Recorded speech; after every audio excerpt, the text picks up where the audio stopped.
What's up, people?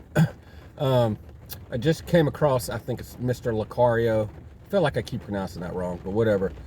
Uh, One of my buddies turned me on to him, so I've been watching his videos lately, and almost, I'd say 95% of the conclusions he's come to, I have, and I've never even heard of him before.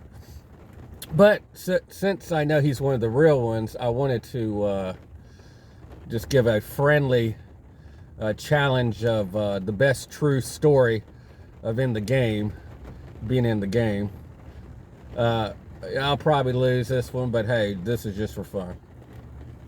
So I'm trying to think to myself today, what's the best what's the best story I got for, I guess I would say, the Black Manosphere.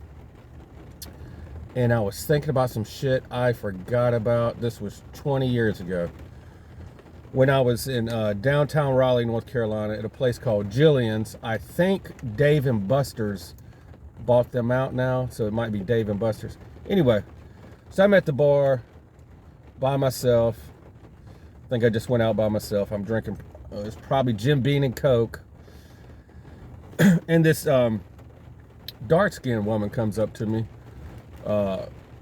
and says, "Do you want to fuck?" And I was like, so I thought I misheard her, because this is the only time this has ever happened in my entire life. And I was like, well, what did you say? I started stuttering. She was like, "Do you want to fuck?" And I was like, sure, why not? And couldn't find out her name was Tiny, but she was like 5'8", really big boobs and ass. And I'm pretty sure from Zimbabwe, so she's African. Right? So we just walk right out the club and get in her car. And I was like, just drive this way to my apartment's only like 5 miles down the street.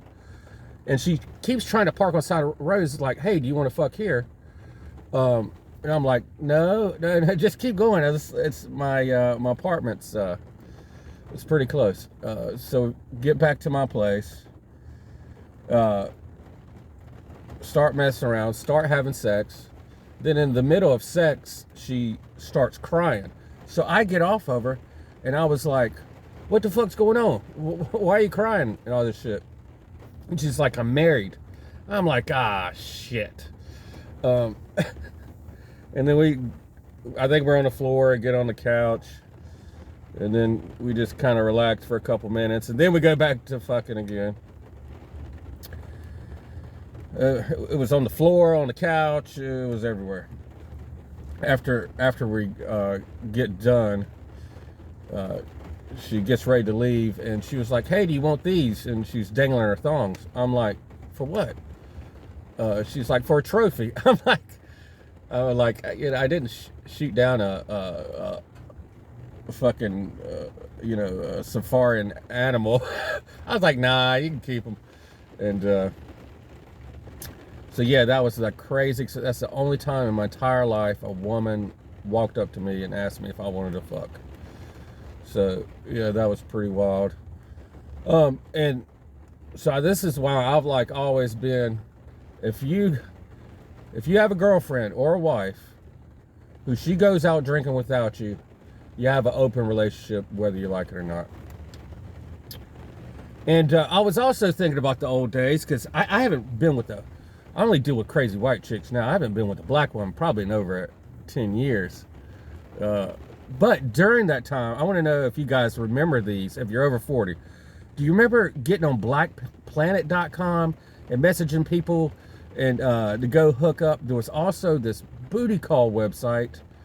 I forgot what it was called, the full name of it.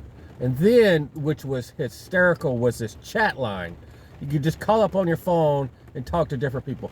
I literally met 2 black women from the hood, and I drove from my place to their place to the hood. It is a fucking miracle I'm still alive. I guess they gave me a hood pass because they thought I was Spanish or Puerto Rican or something. But if you guys got any good stories like that, I'd like to hear them. Thanks.